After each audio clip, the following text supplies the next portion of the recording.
Imagine you're 10 years old. Instead of playing video games, scrolling through social media, or hanging out with your friends, someone walks into your room and says, "Congratulations! Starting today, you are a living god. Here is your crown.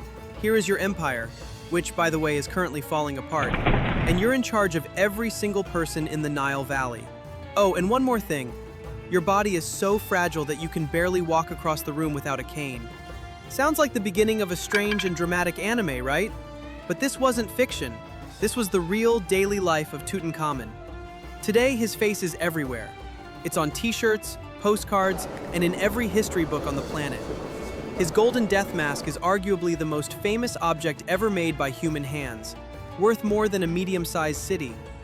But for a very long time, the world had no idea he even existed. His name was intentionally erased from history for 3,000 years. He was the lost pharaoh, a ghost in the desert. That was until a quiet morning in November 1922. A British archaeologist named Howard Carter had been searching for this ghost for years. Everyone told him he was wasting his time, that the Valley of the Kings was empty. But Carter was stubborn. On November 4th, his team stumbled upon a hidden stone step buried under piles of ancient rubble. As they cleared the sand, a door appeared with the royal seals still intact. Carter made a tiny hole in the door, held up a flickering candle, and peeked inside.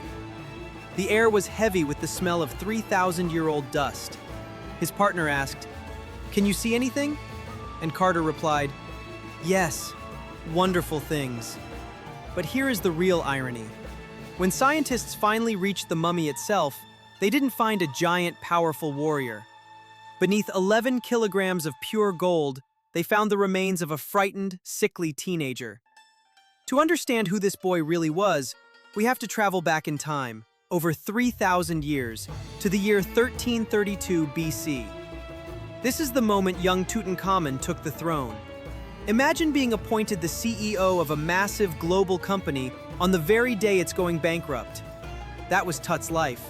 His father had been a religious rebel who destroyed centuries of tradition, making the people angry and the empire weak. At just 9 years old, Tut had to save Egypt. He started a massive rebranding of the entire country. He brought back the old gods, reopened the temples, and made cats sacred again. To the ordinary people, he was a miracle, the boy king who brought back the festivals and the joy they had lost. But behind the golden walls of the palace, his private life was a constant struggle. Because of his family's history, Tut was born with significant health problems. He had a bone disease in his foot that made every step a painful challenge. In his tomb, archaeologists found over 130 walking canes. They weren't just for show, they were his life support. He spent his days sitting at a low desk, unrolling papyrus scrolls, and trying to fix the politics of an empire while his own body was slowly failing him. He was a child carrying the weight of the world on his shoulders, guided by stern advisors who always kept him under their watchful eyes. But Tutankhamun wasn't just a sick kid in a crown. He tried to live as full a life as possible. He loved nature and kept a private exotic zoo in the palace gardens. Imagine him sitting by a turquoise lotus pond, feeding a pet cheetah, or watching a mischievous monkey splash around in a fountain. These were the rare moments when he could just be a kid, away from the pressure of being a god. He was also a huge fan of ancient gaming. In his resting place, Carter found 4 different sets of Senet, an ancient board game that was a mix of luck and strategy.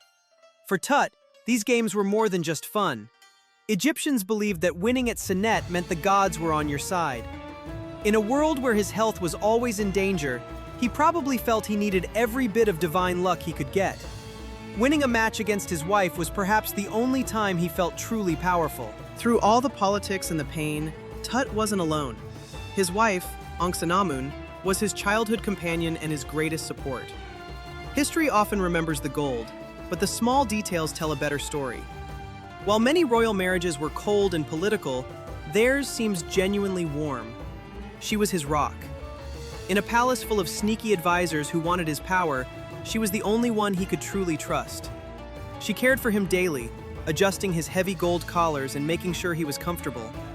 They would spend evenings on the palace balcony, looking at the stars reflecting in the Nile, dreaming of a future that fate would soon take away. Even with his collection of canes reminding him of his weakness, her presence made him feel like a true king. The mystery of how Tutankhamun died at just 19 years old was the ultimate cold case. People thought he was murdered, but modern science revealed a different truth. It turns out Tutankhamun was a bit of a risk taker. Despite his bad foot, he loved high-speed chariot racing. One afternoon, while out on a hunt in the desert, disaster struck. At high speed, even a small stone can be deadly. The chariot flipped violently, throwing Tut onto the hard desert floor and breaking his leg. In an age before modern medicine, the wound became infected. A few days later, the boy king was gone. He died not in glory on a battlefield, but in his bedroom, with Ankhsenamun holding his hand as the sun set over the Nile. It was a sudden and quiet end to a life that had only just begun to find its path. Because he died so unexpectedly, his burial was a chaotic race against time. His tomb was small and rushed, but that is exactly what saved his treasure from robbers for 3,000 years. When Carter finally reached the sarcophagus, he found one final, heartbreaking detail.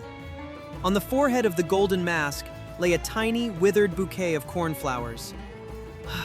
It was a final gift from Ankhsenamun. Those flowers had outlasted empires. Today we remember him as a boy who tried his best against impossible odds. Ancient Egyptians believed that you live as long as your name is spoken. So, by watching this, and by hitting that like button, you are keeping the memory of the Golden Boy alive. That's it for today's story. I really hope you enjoyed it. If you did, I'd be super grateful if you could subscribe to the channel.